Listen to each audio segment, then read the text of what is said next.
Hi everyone, my name is Andrew Kinney for PTI, and today I'm going to be showing off the E-Scan 615 high voltage leak detection machine with our newly improved plunger inspection capability.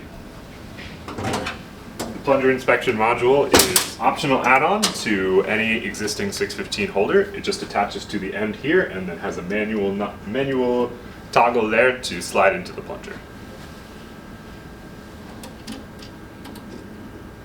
Just like that.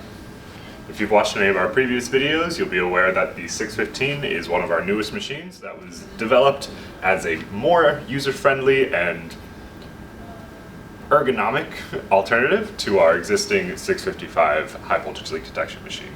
The main difference being that this system uses plate probes that are fixed to the holder and change with every sample, whereas the older systems had motion control drives attached to their probes that would need to be programmed into every recipe to fit the exact shape and dimension of those samples. So I'll go ahead and start our first test. The reject limit for this recipe is 1.8 volts, so if we get an average voltage higher than that, then we know that we have a problem and we're going to fail that sample. So this first sample came up at 1.6 volts. Which is a good signal.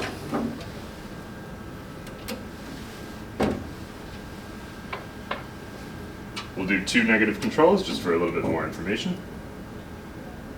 and to show the consistency.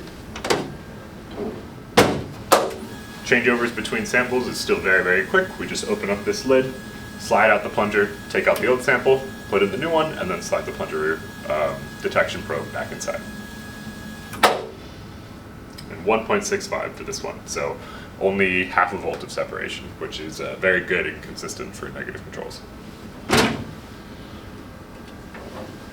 The 615 also has a filter program that we can use to filter the signal to isolate the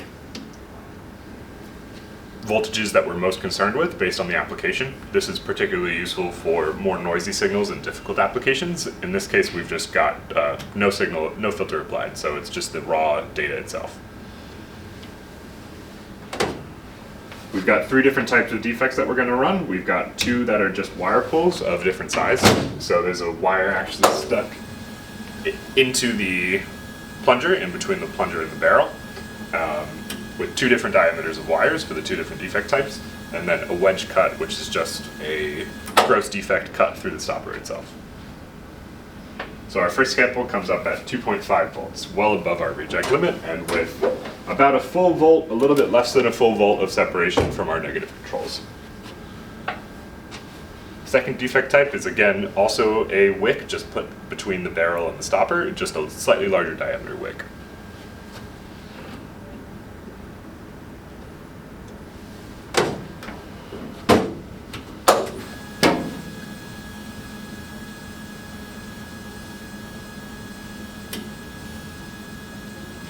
If you're watching closely, you'll notice that it does have two different steps for each inspection. There's a body inspection and a plunger inspection, so we do it in two different steps with voltage applied in different areas at different times to make sure that we're not confusing them whatsoever and we still get the best possible data for both scans. And that is configurable for the recipe, so we can have just body inspection, just plunger inspection, or both. And that sample was at about 2.33 volts. And then finally, we just have our wedge cut.